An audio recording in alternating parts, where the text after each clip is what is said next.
2,000 years ago, a Greek ship sank off a tiny island, carrying the most sophisticated machine anyone would build for another 1,000 years, and nobody knew what it did. In 1900, sponge divers working near Antikythera, a rocky outcrop between Crete and mainland Greece, pulled up corroded bronze fragments from a Roman-era wreck. They thought they'd found scrap. What they'd actually recovered was evidence that someone operating with the knowledge and tools of 100 BCE had solved a problem so complex that medieval craftsmen couldn't replicate the answer. The question is simple.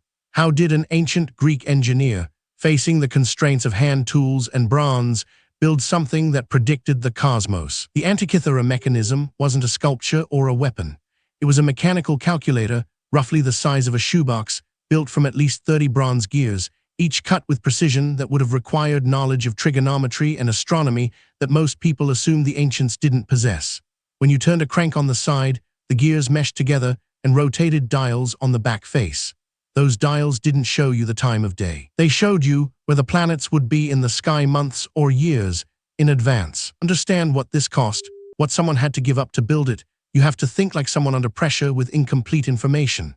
The engineer who designed this device was working in an era when bronze was expensive. Skilled labor was scarce and measured in days of human time. He had no factory, no interchangeable parts, no quality control beyond his own eye and hand. Every gear had to be cut individually by hand, using methods that left room for error. He chose to do this anyway. Why? Because the problem he was solving mattered enough to him and to whoever paid for it to justify the cost. The mechanism predicted lunar eclipses. It tracked the positions of the 5 known planets. In a world where the sky governed religious festivals, agricultural cycles, and maritime navigation, knowing where things would be in the heavens wasn't luxury.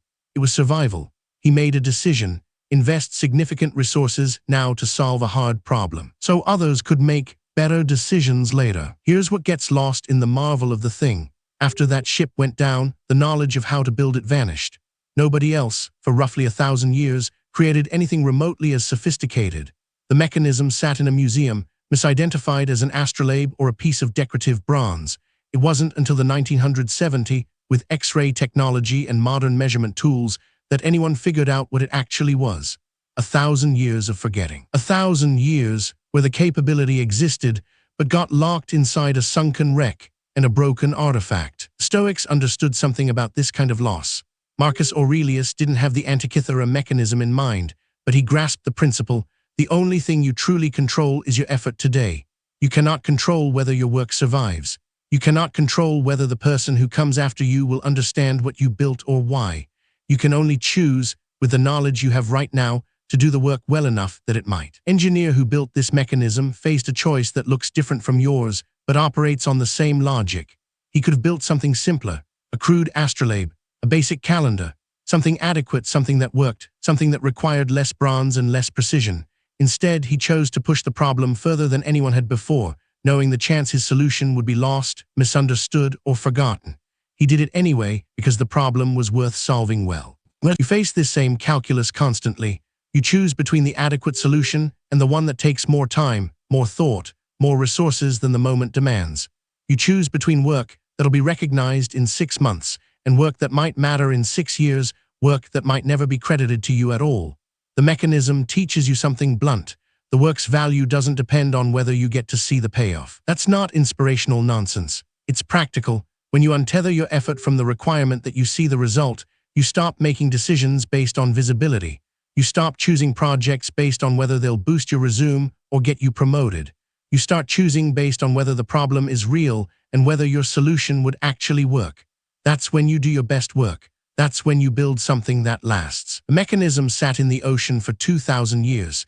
It was broken, corroded, illegible, and when modern researchers finally decoded it, they didn't celebrate the engineer. They couldn't. His name was gone. But they did understand something crucial. The level of thinking required to build that device was real. The ambition was real. The commitment to solving the problem right mattered, even though he'd never know it worked. So the answer to the original question, how did an ancient Greek build a cosmic computer, isn't really about mechanical genius, though there was plenty of that. The answer is simpler and harder. He decided the problem was worth solving well, regardless of whether he'd lived to see the benefit. He made a choice under pressure, with incomplete information, to do the work right. That's ingenuity. That's the kind of thinking that survives shipwrecks. Subscribe for weekly reflections on how ancient thinkers solved the problems you're facing right now, because the best strategy for modern life often comes from 2,000 years ago. Subscribe for weekly reflections on how ancient thinkers solved the problems you're facing right now, because the best strategy for modern life often comes from 2,000 years ago.